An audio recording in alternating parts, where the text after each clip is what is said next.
Good evening, everyone. Thank you for coming. We have Dan Keefe and Vince Diaz here, both from the University of Minnesota, who are going to tell us all about their canoe programs and all of their multimedia work with that. So we'll let him talk, both of them, and then we'll take us through. If you have questions, you're more than welcome to ask as we go. I will let you two kind of facilitate that as we need. And we'll get started. That's great. Good. Kazalelia Manko, Ite Vince Diaz. I'm the chair for the Department of American Indian Studies at the University of Minnesota here. I'm also from a part of the Pacific called Micronesia. Most of you are probably familiar with Polynesia. But Polynesia is actually just one part of the Pacific. I run a Native Canoe Program. I imagine there's a good number of you are sailing enthusiasts here. It's the smallest atolls in our region that are kind of like rock stars in the whole story of the survival and revival of outrigger voyaging canoes and the ability to sail long distances using stars, waves, clouds, that kind of stuff. It's the smallest islands in Micronesia. An island called Sotawal and an island called Polowat in a modern nation called the Federated States of Micronesia. And specifically, one state called Chuuk. These atolls are actually between the state of Chuuk and the state of Yap.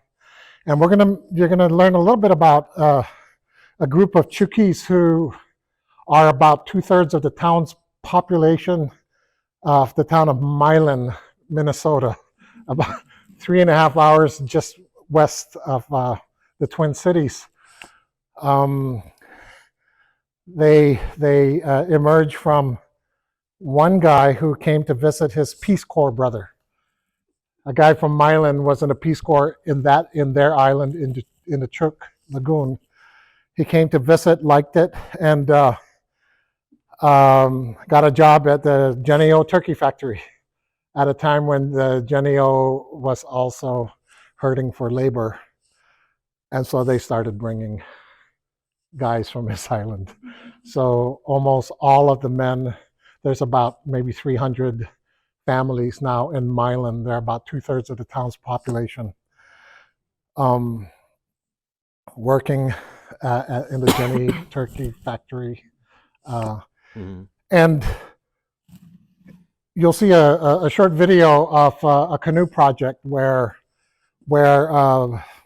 I have a 20-foot outrigger sailing canoe of my own here. I run the Native Canoe Program that uses traditional watercraft and traditional knowledge about water, skies, lands for what we call engaged research, teaching, that kind of thing. Engaged research is working with communities, basically. And we decided, they asked me to help them build an outrigger canoe and learn how to use stars, waves, clouds. In other words, how to practice being traditional navigators here in an ocean of soy fields and cornfields. What's really interesting is Milan is one of those towns that have just one block downtown. You know those towns, right? You got 3 here, right? I'm just kidding.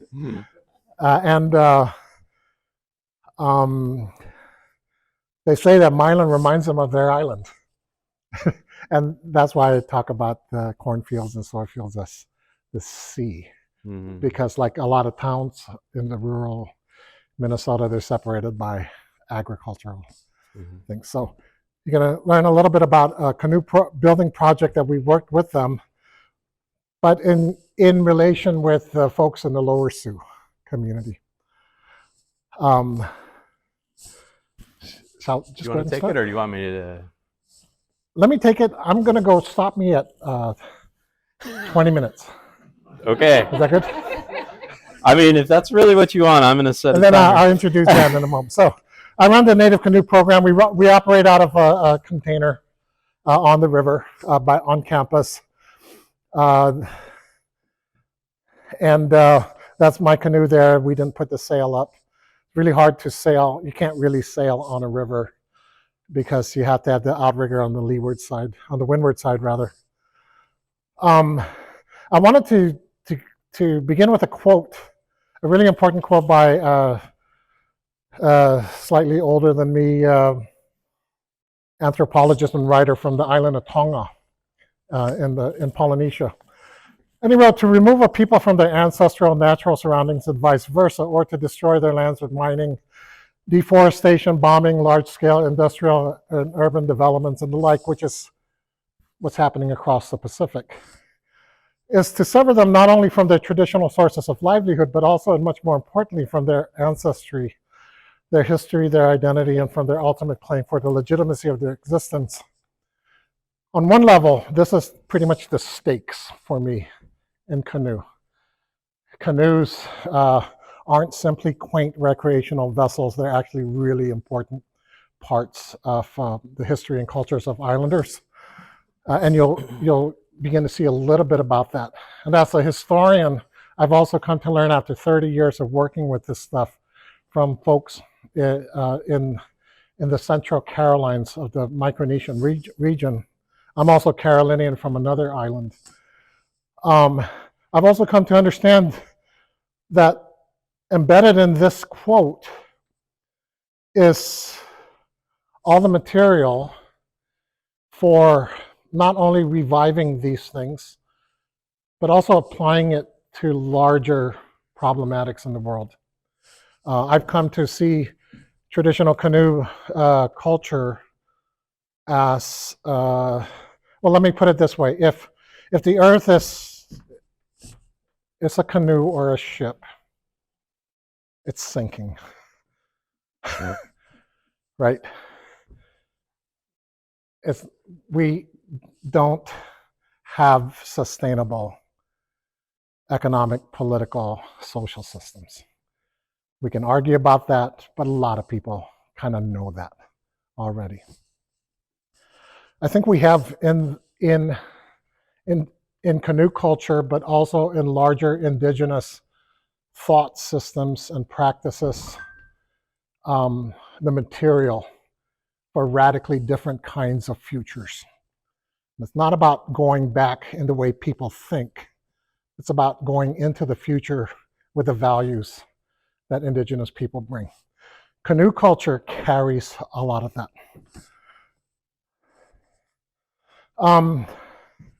I mentioned that we work with folks in Lower Sioux, and a big part of the field of Native studies is to always understand where you are, on whose native lands you are in. One of the sins of settler colonialism is the erasure of that, not just that past, but that present.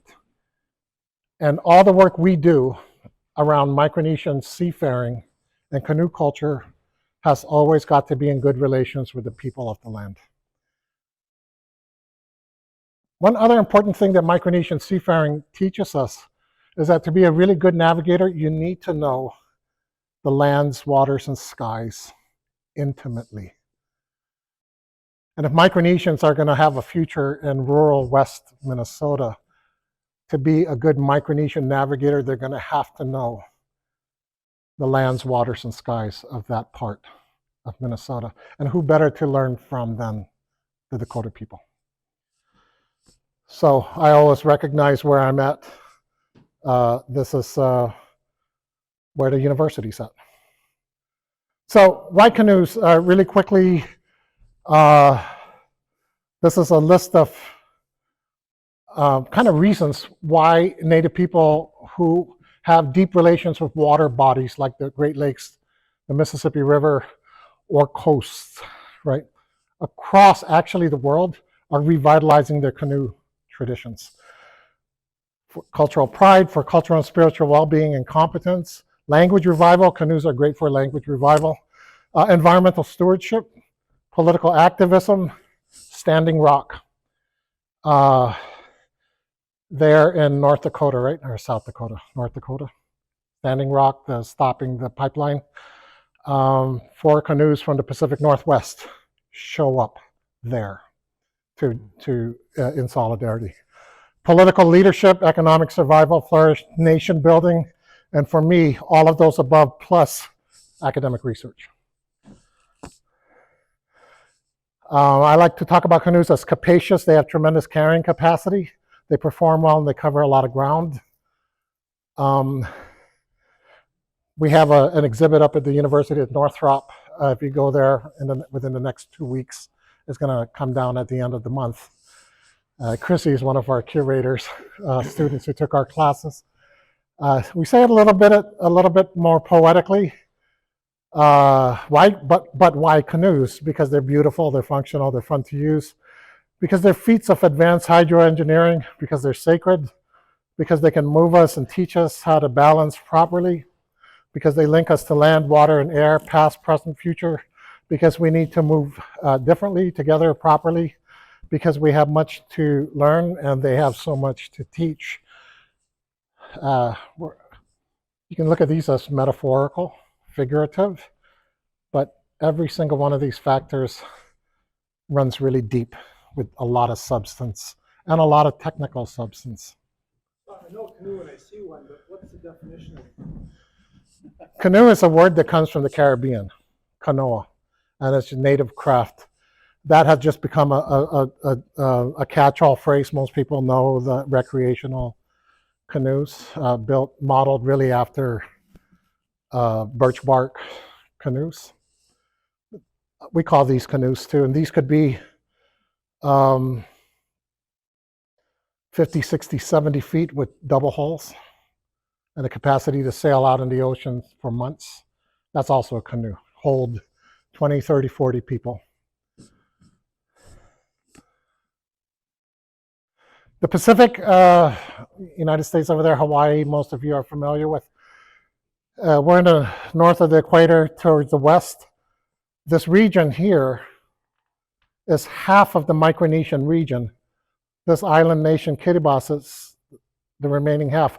But just from the Republic of Palau and Guam to the Marshall Islands, it's about the size of the continental United States. Just want you to understand how big the Pacific is. So you take a flight from California to Hawaii with good winds, it's about 5.5 hours. Another 9.5 hours from Hawaii to Guam. From Guam to the Marshall Islands, it's like going from California to New York. Big place. And this is just 1/3 of the Pacific. Then you have the Polynesian Triangle, Hawaii, New Zealand, Easter Island, and all those guys in there. And then Melanesia, above Australia. Wow. Yeah. Good job. This is the Federated States of Micronesia. My family's from Pohnpei. The atolls here. Milan, the folks of Milan, they call themselves Melanesians. Are from this area. This is a lagoon with 19 high islands. This is another map of the Pacific, and I want you to appreciate this. This is the Polynesian Triangle. California, here's Micronesia. This map shows the spread and the coincidence of outrigger voyaging canoes and Austronesian languages. Austronesian is the world's, it's a category, it's just a linguistic category for what is, in fact, the world's most dispersed language group. So you see Austronesian language speakers were outrigger sailing people. The development of the outrigger, the pontoon float off on the side, the ability to seaworthy craft, and the ability to what I call instrumentalize local ecological knowledge, local knowledge of the seas, of the skies, of the waves, clouds. Instrumentalize that local knowledge into the capacity for long distance travel. So you have a technology and a knowledge system that allowed humans to start fanning out of island Southeast Asia in both directions between 4,000 and 6,000 years ago. Thousands of years before Columbus. There's very strong evidence that the people who are now Polynesians reached the Americas about the time that the Vikings reached North America. That evidence is both genetic, linguistic, also material. So you already see the importance of outrigger canoe technology and the ability to sail long distances. Between 4,000 to 6,000 years ago, all the habitable islands of Oceania are discovered and settled, giving rise to the hundreds, if not thousands, of Pacific Islanders. But the direction goes in this place here too. So east coast of Africa, Madagascar. Indigenous languages of Madagascar are also Austronesian. You have Austronesian languages and versions of this technology in South Asia. This was a seafaring people with very sophisticated ability to travel long distances using local knowledge of stars, waves, clouds. Very quickly, a really important concept in the field of indigenous studies is the idea of indigenous relationalities. Indigenous relationalities really, at its most basic sense, is the importance of relations of kinship that indigenous people have with the world around them. So other than humans, birds, fish, Dakota talk about the horse nation, right? Indigenous people have kinship relationship, they're relatives. But that kinship relations also extend to the elements. Land, water, sky are also understood as relatives, older relatives. The second part about relationalities are the relations of reciprocity that exists between them. You take care of me, I take care of you. Simple. Stewardship. The import of this is when the indigenous people define what it means to be a human through kinship relations and relations of reciprocity with the world around them. And it's more specifically making good in the relations, making good of your obligations and responsibilities of reciprocity. It's an ethic. It's in making good of your responsibilities that you express what it means to be a human. You can begin already to contrast that with Enlightenment-based, Judeo-Christian-based notions of humanity or humans as self-contained entities, right? That tend to be defined in terms of ownership, properties, in terms of what they own, whether it's material culture or ownership of life, liberty, pursuit of happiness, a soul, you have a very different understanding of what it means to be a human. That's the import of relationalities. When you redefine what it means to be a human in these terms, you are also redefining what nature is, right? The elements are persons.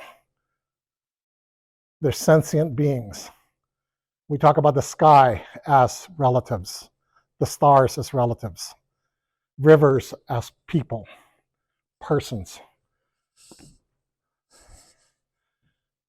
And when you redefine what it means to be a human, and you redefine what it means, what nature is along these lines, you're also holding on to and developing a radically different notion of technology.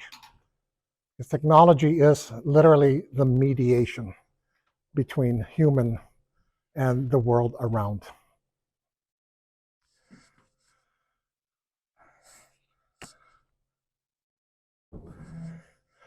The correspondence to these indigenous relationalities is indigenous materialities.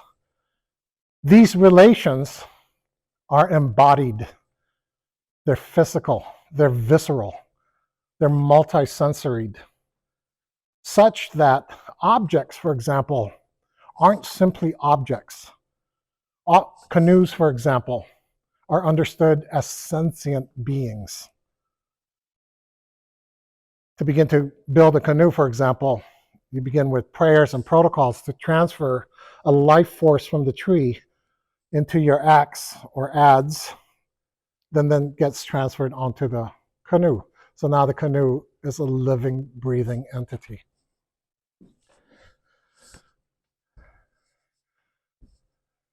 If I have time, I'll give a really nice example of Dakota relationalities and the idea of the Kapemni. And I can also give an example from the definition of what an island is in Micronesia. You've all heard the saying, no man is an island, right? It's supposed to convey the idea that humans are actually social creatures, not independent, autonomous beings, but utterly dependent and interconnected with other life forms. In the Pacific, we say no island was ever an island to begin with. And you'll see an example of that right now. Click one more time. Wow. One more time. That's awesome.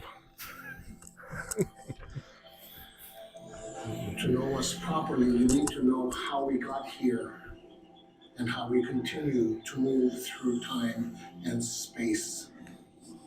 This is why we I'll just get to the Myelinesians after this and I'll turn it over to you. That sounds great. We still got 3 minutes.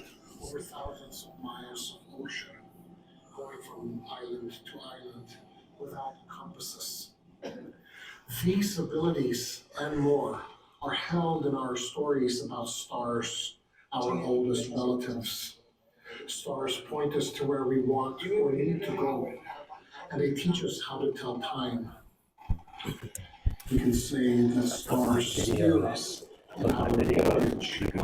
Where it goes from relative to island. So you want me to show the... You can do that. Okay. That's part of introducing them. So show the canoe video? Should I show like at least the 5 minutes? Oh, Is it embedded? it is. You show that. Okay. Let me do that to give them a... Yeah, I was talking about the There's another one. Your slide. Earth, the one Okay. that flies out to space. Okay.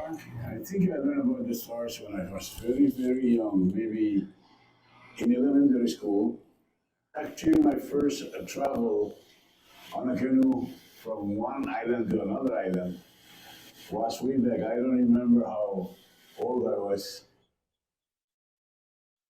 Pafu means to look at and count stars.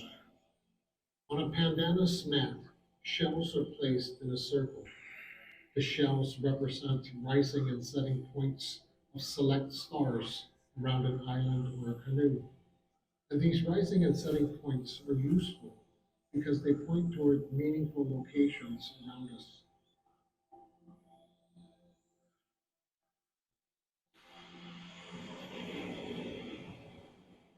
The work came during different time.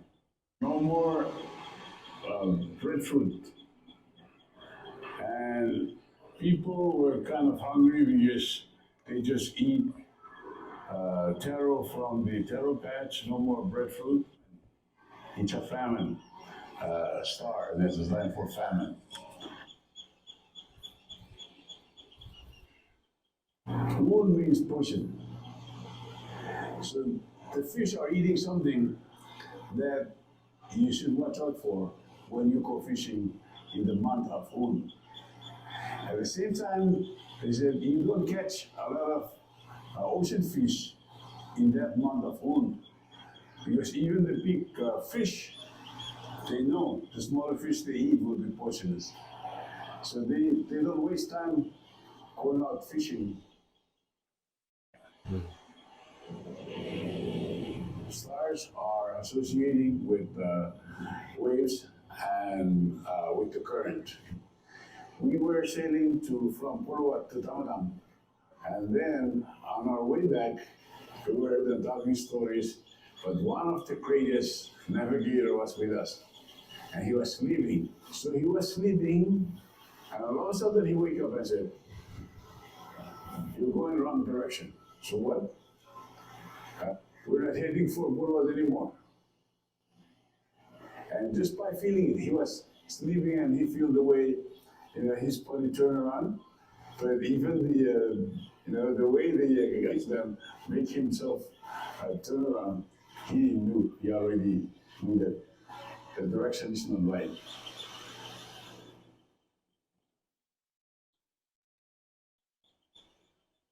In the islands, we have a saying, the canoe is the people and the people is the canoe.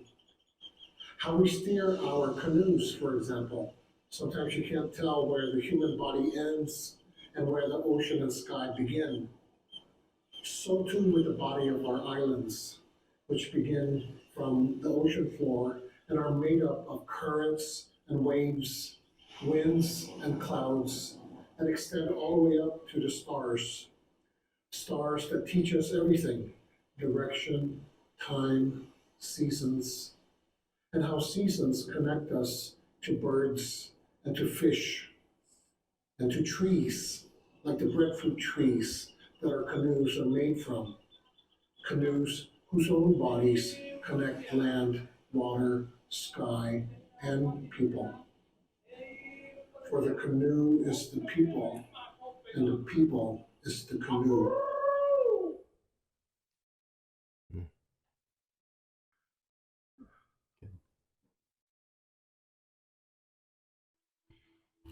I'm going to play the first 6 minutes. This is a Pioneer Public TV episode of our project.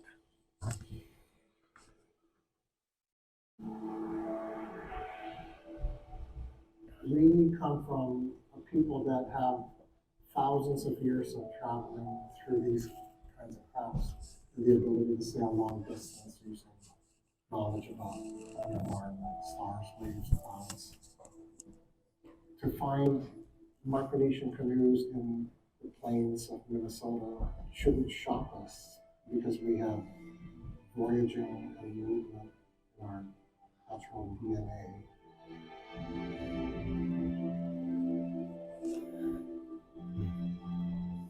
My name is Gabriel Elias, and I'm one of the leaders here in our Micronesian community that resides in this area. I live here in town, Milan, and we built a canoe.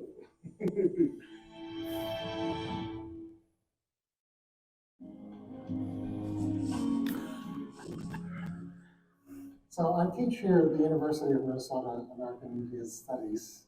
I'm from Micronesia, from the island of Guam, and with lineage to some of the other islands. I started to get to know folks from my island. Brought my canoe. I have not ridden a canoe that I've had with me here. And they wanted to a canoe of their own.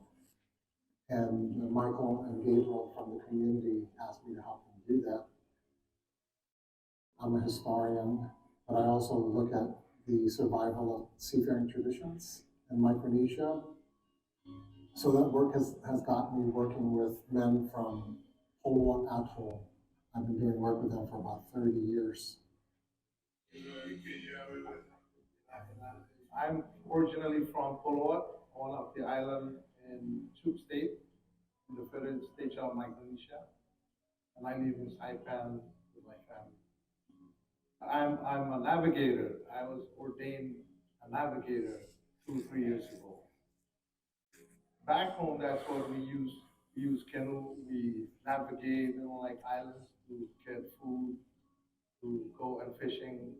So that's how, since like when I was small, I started like going with my father, with my uncles and cousins, and then I helped them carve canoe when I was like still young boy.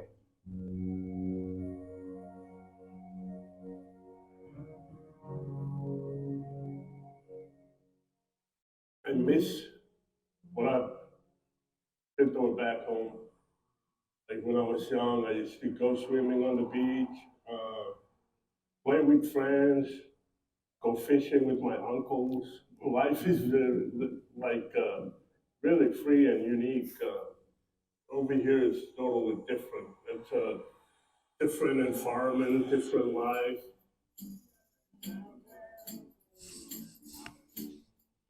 With the help of a couple of grants at the university, we put together funds to bring Mario and an assistant, Mariana. We also wanted them to do work with folks in the upper and lower Sioux communities to build a Dakota dugout as well, what they call Wata. Dr. Diaz talked about a few things that he's working on and that he wanted to be respectful of whose land the Micronesians are on. And traditionally, that's Dakota land. Our people use canoes to travel, to hunt, to go wild ricing, to do a lot of things, you know, and that was a part of who we are as Dakota. You're gonna shape it more, Mario? Yeah, shape it more over here, make it a little bit smoother.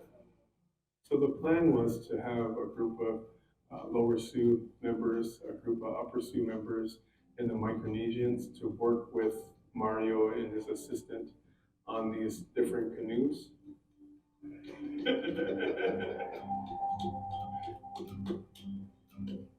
So we have a little one that was made a couple Thanksgivings ago. The dugout that Mario is helping us with.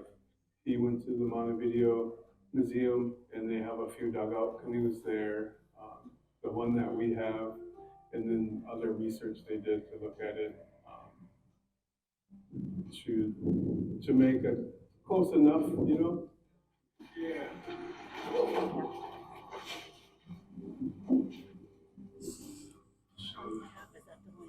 Size of it, huh? Yes. Wata, Tom, tree, wata, both. Gahupi means they're like digging it out, taking out that inner membrane. Wata gahupi.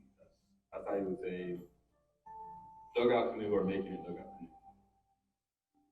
I myself, I am Lakota, we're more horse people, bull riders. My children are Dakota, and it's just really important to know who you are and where you come from, and embrace that. Outrigger, you know, like there's big difference because Takat canoe is only one pound, but the outrigger canoe there is outrigger on the other side of the canoe to make it balanced. And another thing is outrigger canoe has sail.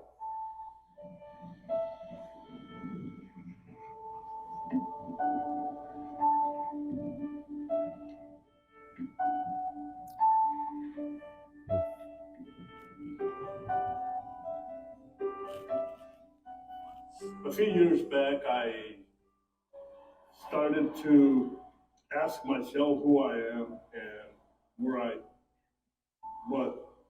what my culture is like.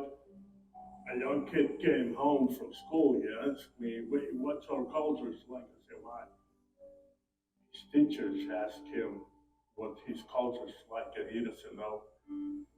And I kind of paused for a little bit and thinking to myself, wait, I don't even know my cultures as well. And I kind of think to myself, I'm Micronesian, and I need to know at least a little bit of the skills that they have. And this is one of the very, very important things that we do back home by carving canoes.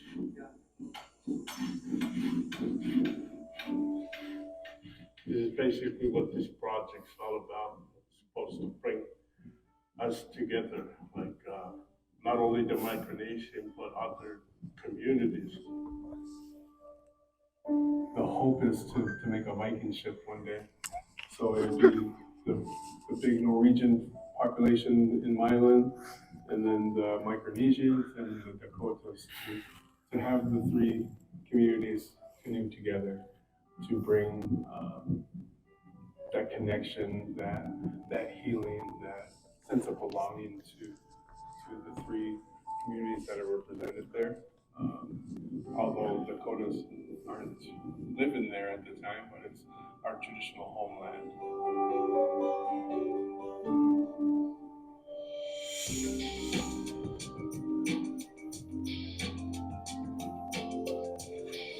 I love that sign.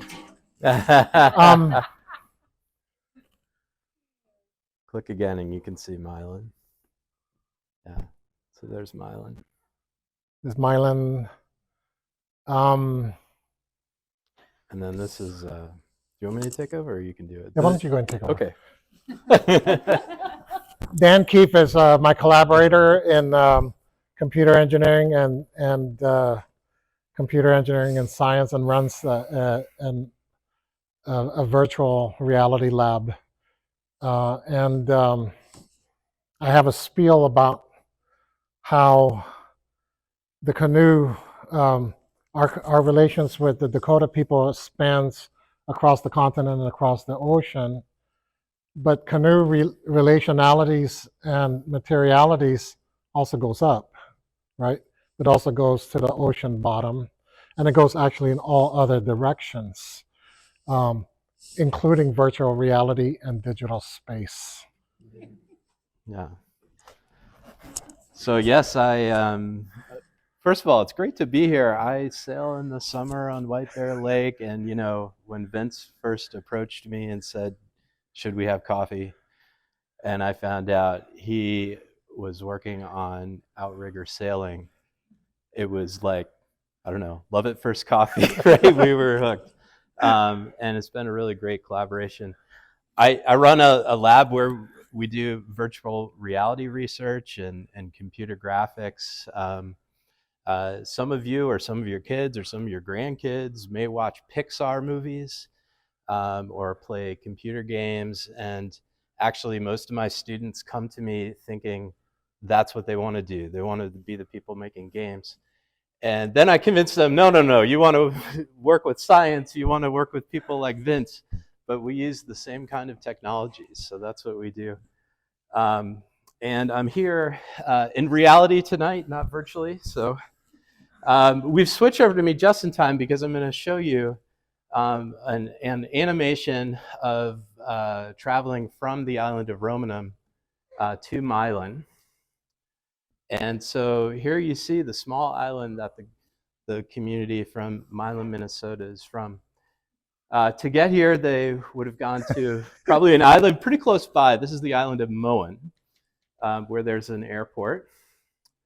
They probably did not travel all the way to outer space, but you can see how big that distance is. And here we know the Twin Cities.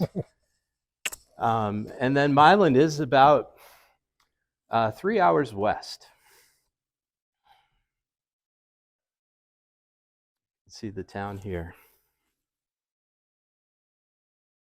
Oops. Okay. Do you have feel free to jump in if there's anything you want to say here, Vince. I'm gonna move a little bit towards some of the digital intersections with this. So, I mean, actually, Vince did a wonderful job presenting how technologically sophisticated these canoes are. And so one of the great joys of this project is being able to put those technologies together with some of the latest computer technologies today. So I want to show you about 3 examples of how we've done that over the last few years. We have here, you can see set up to your right here, the PAFU mat. You saw a few pictures earlier. That's used to teach the PAFU navigation system. And I'm just going to show you the very, very basics of this. So here's a diagram, and what you might just be able to see here is that it's a circle, and there's one half of it which we call Tan, and that's the rising location of stars, and then the other half is Talon. And each of the points along this represents a direction where a critical star or constellation either rises or sets. Now, we're close to the equator. This is like around 7 degrees latitude. So you actually would see like the star rise, come across the sky, and then set on the other horizon. This works out actually beautifully. And so if you take, for example, Welo, this direction would be Tonwelo, and this direction would be Talonwelo. And so there's no north, south, east, west. It's Tonwelo, Talonwelo, and those are the directions. That's the very, very basics of how this works. And you can see it traditionally, it's taught with a mat and pointing to shells which mark those directions. So some of our work augmenting this with digital capabilities has been to project down onto this mat. And so today we don't have the projector with us, but you can imagine seeing something like this, where the whole inner circle of that mat actually is a reflection of the stars. Whoops. You can see a little bit what it looks like here, and actually just on this side is what the projector is projecting down onto the mat. So you can see it's going actually through a day-night cycle, and we're seeing the stars move across the sky. Where you see these lines, those are highlighting key stars that are making their way towards a shell. And now we've gone into a daytime cycle actually in this projection. And this is one of the things that I think is so fun. I wish we had the projector here for you to see, because what happens is this physical canoe casts a virtual shadow on the mat as we pass through day and on to night again. So these are the computer graphics making a shadow with the projector, but of course we feel as though, oh yes, of course, the boat is casting a shadow. So throughout all of this, Vince talked about materiality.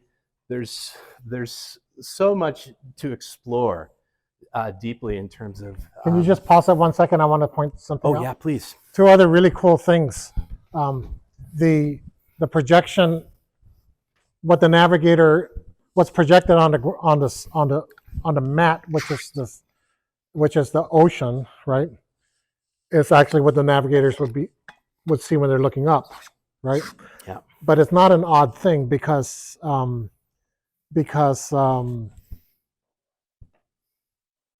stars also have relations with swells and waves. So there are distinct swells and waves out there that are associated with stars. So they're stars as proxies. So we have blind navigators. You can imagine their ability to sail long distances and hit the targets they're looking for by feel. They can discern the different swells, which are proxies for stars, by how they feel. And that was the story that was Celestino was talking about. Navigator was sleeping, and he woke up and he said, "You guys are going the wrong direction because it doesn't feel right anymore." The other thing is when it shifts to the daytime, what I really love about the projection is that, and you'll see it in a moment, that sheen that's coming across is the sun's reflection on a westerly swell that's associated with Altair, Milep, and you'll see that. But as the sun crosses, it casts a shadow, like Dan said, on the canoe. So you'll see that changing shape of the shadow. But when I look at it, it actually looks like you're looking at the canoe from the ocean, from below the water, looking up. And so I really love what augmented reality is actually being able to show us. That is actually a fairly good reflection of the ways that navigators actually understand time and space and their place in it from many different angles. Mm-hmm. So there's that. That's a swell, and that's data, right? That's the mm-hmm. Yep. That's the actual swell.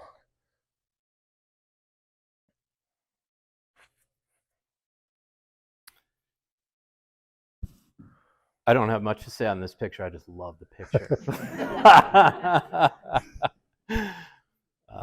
Really fun. So I want to show you a couple of other experiences. All of the star and wave data that you saw in that previous example are, coming from things like the Yale Bright Star catalog. We're fusing like information from satellite imagery together with computer algorithms to and calculations to recreate the stars in the sky for any given latitude and longitude and time of day. So all that is like actually for us in my work, all that is fairly traditional computing. What's not traditional is that this is fused together with the traditional knowledge and model building, for example, of the Micronesian communities that we're working with. So I'll show you another example.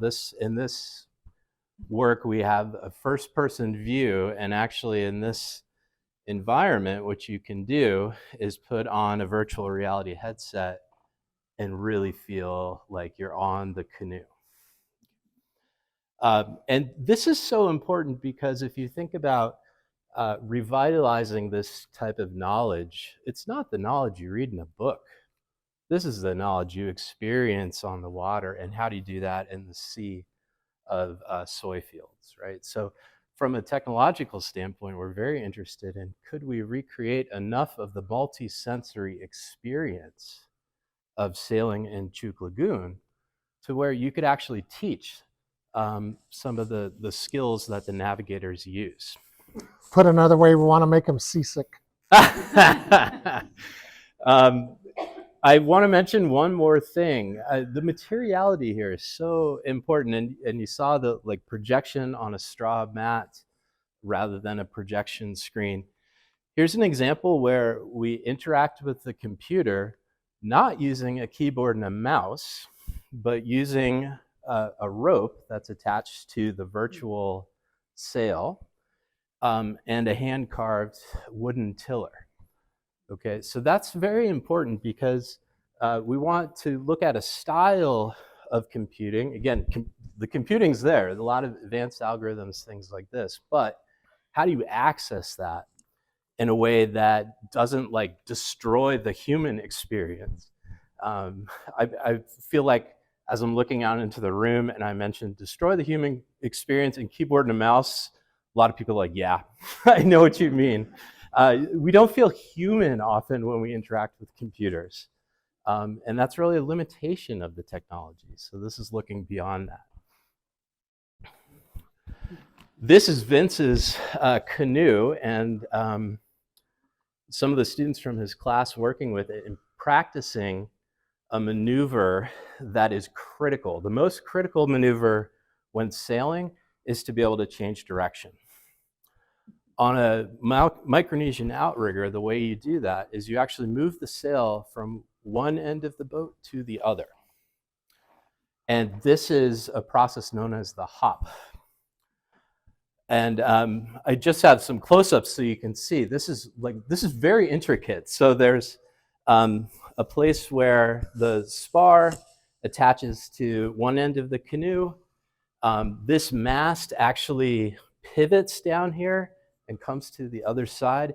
And we have to actually pass the sail from one person to the next, down the line, and then fasten it to the other side.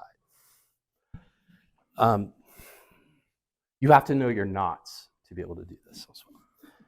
Okay, now let me show you how this actually works with the diagram. So here's our canoe. The wind is coming down like this, and we have sort of a bird's eye view. And so we're sailing along. We're at about 45 degrees to the wind. Sailing along. We're ready to do the hop maneuver, and the way that you announce that to your crew is to say, ahoy, ahoy. And so at this point,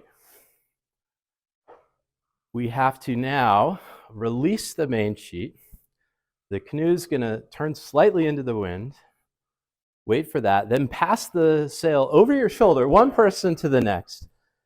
The waves are going as you're doing this, right? There's chanting to keep time with the waves so that you don't fall in and you can tell when the next wave is gonna come without looking. And you move to the other side, you have to relash everything. If any of you are sailors, you know about like standing rigging and running rigging. This, like the standing rigging essentially is running rigging because you have to release everything to be able to move the whole mast over. So lots of things are untied and then retied again. It's quite an exercise. Aha! This is a really good question. So I can tell you how long it took us. Like, and what I'm about to show you, I would say it took us on average, like probably our best time was 2 minutes, which probably meant we're all swimming. What is a good crew, Vince? 3-4 seconds. Yeah, I mean, it's amazing. It's a choreography. It's just a Yeah. beautiful choreography. So if you're going to learn how to do these skills, you need to be able to practice this. And of course, we thought, great, we can do it in virtual reality. How can you do this in virtual reality? It's the physicality of it that's so critical. So we went to my garage and did a little woodworking. And what we decided was, let's get a big space. So we went to the planetarium at the Bell Museum in St. Paul. And we did not bring in an entire canoe, but you see we brought in a mast and the key lines that attach to it. And I'll just show you how this works. So let's do it all together now, and let's say ahoy, ahoy. Ready? 3, 2, 1. Ahoy, ahoy! Okay. All right, and now we start moving. This, you can hear Vince talking us through. This is one of our practice runs. These are students in the class. Yeah, and so we're trying to learn how to do this as Vince directs us. It's tricky. One thing I want you to notice is this whole surround planetarium behind us is actually like projecting a virtual version of what we're doing. Notice the sail moved on the model of the boat there. Because I'm a technical geek, I'll tell you one of the fun things about this is the way it can tell that the sail has moved is that there's this red light here. And actually, that's only visible to the camera we use for filming. To humans, it's not visible. It's an infrared light. But our cameras can easily pick that up. And we can track it across the screen. And then that serves as the input to the computer to tell it where the sail should move.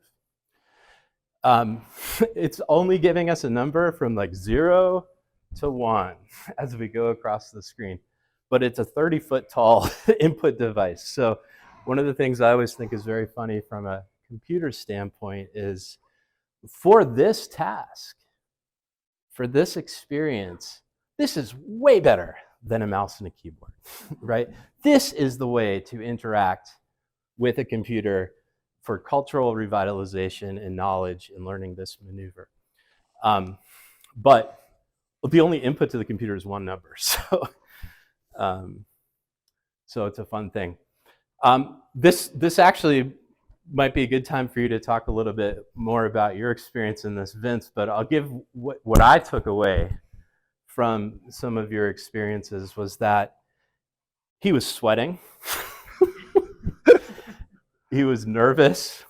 There's a sense when you have this ocean surrounding you, and when you grab onto this physical wooden mast and you have the ropes and you realize, I need to remember the right knots. You know, what if we're not quick enough? We might go over, you know? And of course, you also realize I'm in a planetarium on land, but there's something that happens to us as humans when we're getting such multisensory information. And actually, within the research area of virtual reality, we call this presence. And presence is a whole area of study where you basically study what is it we can do with computers to create a multisensory experience that really transports us to a different place. Did I capture it? Were you sweating? I'll just, yeah, no, I mean, I think one of the things that I always laugh about when we do this on land with the students is they get real nervous, and I'm like, you're on land. It's not gonna capsize. You're not gonna get wet. And we're now in a planetarium, and I'm like getting nervous. But I think it was because it's I was actually in what they call a moment where you're focused and you're involved in the activity in the moment. That multisensory moment is really important in indigenous knowledge systems and technologies. That there's a memory there, in oral traditions in particular, where data is stored through bodily movements. One of the best ways to describe everything that goes on in a canoe is that it's a choreography. So very intentional, knowing how to move. And also, you already know that you have to know how the canoe moves and how you move to different swells in order to understand which stars you're dealing with, which directions you're going. So it's the multisensory dimension of this is actually really important as a container, as a narrative. In oral traditions, dance is an archive. Its histories are retained through intentional movement, things like this. And so I'm amazed that, or I'm not. I guess I'm not surprised that this technology of virtuality lends itself really well. I like to think that it's finally you guys caught up. Yeah, actually, So that's you have the basically means what. to like simulate what these things are doing. Now, I don't mean to be that facetious. I mean, we're also dependent. The navigators, when they see this, love it because they can immediately see how what value it has for training. I love that you said that, actually, Vince, that we caught up. I used almost the same line, actually, in my most recent proposal to the National Science Foundation. and you'll know when computing has really evolved and like got there when we stop thinking about it. The way we work with physical tools, the way we work here, all this is like innately human. And like this is the way technology should be. And we've been forced in a way, because computing is so powerful, we can't not use it. We have to use it, but it's almost like, could it advance enough to come back to the way we operate as humans? Yeah. Two questions. First is how are the students responding to this technology and understanding? And then second, why didn't you do this before I got shoved into the river? You can answer You didn't that. enjoy Both taking questions, a swim? actually. You'd rather take a virtual swim than have fallen in the river? No, I didn't fall in the river. I just got let go. Chrissy was one of our students. And I asked for a volunteer to learn how to steer. As she goes, I'll go. So she gets in, and then I just push the canoe out. rude. as for how the students But yeah, like how is respond, how is that being, you how are they could. responding to that? Because I think this is great. Yeah. Well, I'll give you some response, and maybe you can talk about your students. But my students who mostly are coming to learn technology, the thing that's so powerful is they're learning the implications of technology. They're learning like who you can build technologies with, and what those relationships look like when you actually partner with somebody. So like outside of the box kind of stuff. Yeah, thinking outside the box and doing different things with technology, Yeah. but even more the ability to like work with a community that would not typically be like the top of the list in terms of computer science curriculum, right? And to say actually technology belongs here, but we need to think about it differently. And so that learning, they're not getting anywhere else. And I think that's really, really special for my group. Yeah. Great. Okay. Let's see. I want to tell you a little bit of a story. We're coming to the close here, but about where some of this is going now. And you've met Vince and have heard the deep academic knowledge that he brings to this subject. We have a collaborator that we're also working with. He's a really interesting story to bring in. Joe Enlet is a formal consul general for the Federated States of Micronesia, but he's gone back to school now to get his PhD in fisheries policy, international fisheries policy. And so his dissertation is on tuna fishing. And Joe to me is like a really, really interesting, and he's a wonderful person, but really interesting story because of course he knows all about policy, international agreements, things like that. He realizes that he wants to go back to school and get some of the latest academic, scientific knowledge. He's working with the latest data from NASA and NOAA.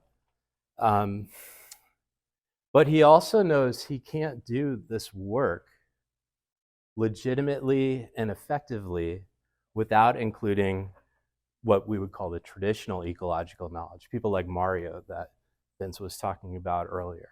That's essential. And so how to bring these two things together. And I'd like to think that's part of our role as computing technologists, to try to create an environment where that academic knowledge and traditional ecological knowledge can actually coexist and be informed by each other and generate discourse. I think that's possible in large part because these computing environments return to a more human way of working with data, more physical way. I feel like you should introduce this poem, Vince. This is a little hard. Teresia to Iowa was like a sister to me. She came from another island and was just a few years behind me in the same doctorate degree program that I went to. We became very close. And we lost her 7 years ago, 8 years ago. She was a remarkable scholar. She was a historian, a journalist, a poet, an activist, and has just become a real icon. We like to talk about her in Pacific Studies as someone who's up in the stars, continuing to show us how things are. But one of my favorite poems that she wrote that to me speaks to the capaciousness of the projects that we're doing, the expansiveness, the places that it can go, is this sort of love it's a kind of ode to the flying fish that also kind of chastises us humans, right? Bite onauti is the flying fish. Bite onauti and fly. Walking is for pathetic bipeds, and swimming only half an option. Men see one horizon where you always see two. Perhaps that's why fishermen lost and unable to stomach any more of the sea feel fortunate to catch you, so they may suck on your eyes. Fish out of water fly. Fish out of water see two horizons. When Chrissy, who's one of our former students, asked how do the students respond to this kind of stuff, I have to admit that I was actually thinking about the Micronesians, because we have students who when we say students of a university class, we think of traditional students. But when we do engaged learning, our students are in the community, and they're not college students, and they're elders, and they're women, and they're, so engaged research, engaged teaching and learning challenges those boundaries that have been put into place by traditional learning systems. And the first thing I was thinking of was how in the tradition, canoe culture is seen as a man's thing. So women don't get on the canoe unless there's certain protocols and that kind of stuff. And one of the best experiences I had was when the community came to the lab, and you have these women putting on the headsets, and everybody's just cracking up. But this is the first time they've been on a canoe, and they're having moments, right, where they forget they're in virtual space, and so they're like, trying to touch Reach the out and water, grab invisible things. or grab the sail, and because you forget you're in virtual space, and so you see them in a place that traditionally is not going to allow them to be unless they absolutely have to. And so there you also see some of the radical potentials of virtual reality side by side with the traditional reality, where you have those moments where you forget you're in a virtual space, and the magic of being in that, in relation with the canoe, right, and moving with it, begins to play out again. Those are just some of the kinds of social values and relationalities that are also embodied and multisensoried. That's why we talk about indigenous materialities, right? Where the line between the social and the spiritual and the political and the even the sacred, the lines between those and the lines between the here and now and the objects begin to sort of dissolve, right? That's one of the places where I remember feeling in a lab at the University of Minnesota a moment where I felt like I was back in a canoe, back in Micronesia. And I think I think that the Micronesians are also experiencing that. This poem has really stuck with me for the last couple of months since Vince first shared it with me, and I thought it might be a nice place for us to wrap up because of that. I keep thinking about this last line, see two horizons, and I think like that's a real lesson for me in this work.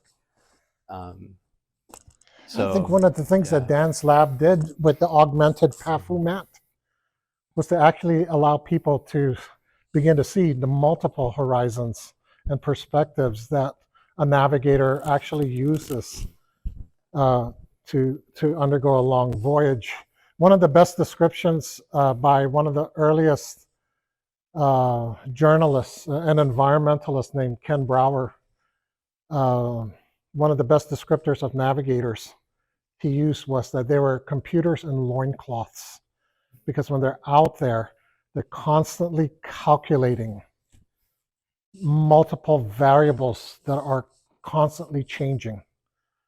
And they're doing this calculation by feel, a kind of sensing, that kind of thing.